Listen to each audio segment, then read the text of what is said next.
Hello friends, இன்றைக்கி நான் சொல்ல போகிற டிப் என்ன அப்படின்னு பார்த்தீங்கன்னா, கோல்டு காஃப் இருக்கவங்களுக்கு வந்து ஒரு வீட்டு மருந்து சொல்ல போகிறேன்.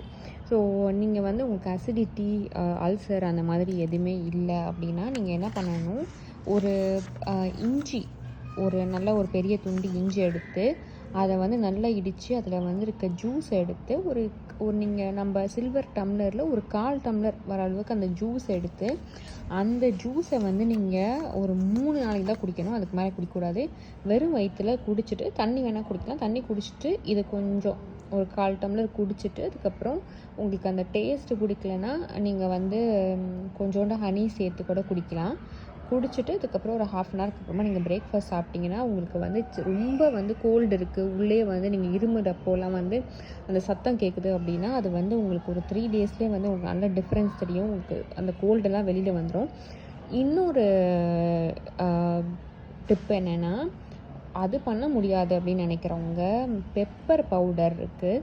ஸோ அதை வந்து 1 டீஸ்பூன் பெப்பர் பவுடர் எடுத்து அது கூட ஹனியும் பெப்பர் பவுடரும் ஒரு டீஸ்பூன் அளவு மிக்ஸ் பண்ணி 3 வேளை காலையில், மத்தியானம், அதுக்கப்புறம் நைட்டு அது வந்து நீங்கள் போட்டுனீங்கன்னா அதுவும் உங்களுக்கு வந்து நல்ல ஒரு பலன் கிடைக்கும். அதை வந்து நீங்கள் சரியாகிற வரைக்கும் நீங்கள் சாப்பிட்லாம். ஒரு 1 வீக் அந்த மாதிரி சாப்பிட்லாம். அது உங்களுக்கு எந்த சைடு எஃபெக்ட்டும் கிடையாது. அண்ட் ஆல்சோ நீங்கள் வந்து ஒரு கஷாயம் சொல்கிறேன். இது வந்து ரொம்ப ஈஸியான கஷாயம். நம்ம வீட்டில் இருக்க திங்ஸ் வச்சு தான் வந்து நம்ம இந்த கஷாயம் செய்ய போகிறோம். ஸோ இதுக்கு நீங்கள் என்னென்ன ஆட் பண்ணணுன்னா, கொத்தமல்லி, ஒரு 2 டேபிள் ஸ்பூன் கொத்தமல்லி, ஒரு 3 இல்லை 4 பிஞ்ச் பெப்பர் பவுடர், இல்லைன்னா 1 டீஸ்பூன் பெப்பர், சுக்கு ஒரு துண்டு, அப்படி இல்லைன்னா இஞ்சி கொஞ்சம் இடித்து நீங்கள் போட்டுக்கலாம். அதுக்கப்புறம் வெத்தலை ஒரு இல்லை 2 வெத்தலை, துளசி ஒரு கைப்பிடி, புதினா ஒரு கைப்பிடி, அதுக்கப்புறம் இது எல்லாத்தையும் சேர்த்து நாட்டு சர்க்கரை இல்லைன்னா நீங்கள் வந்து பனங்கள் கண்டு போட்டுக்கலாம். இல்லைன்னா புட்டு கருப்பட்டின்னு சொல்லுவாங்க. அது வந்து மிளகு, சுக்குலாம் சேர்த்து ஒரு கருப்பட்டி இருக்கும். அந்த கருப்பட்டி நீங்கள் போட்டுக்கலாம்.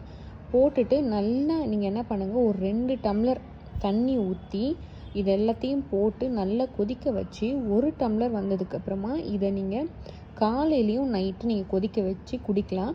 இன்கேஸ் நீங்கள் காலையில் செஞ்சிட்டிங்க அப்படின்னா நைட்டு கூட அதை வந்து சூடு பண்ணி, அதான் ஒரு நாள் மட்டும் நைட்டு சூடு பண்ணி குடிச்சிடலாம். நெக்ஸ்ட் டே நீங்கள் செய்கிறப்போ ஃப்ரெஷ்ஷாக செஞ்சு குடிக்கணும்.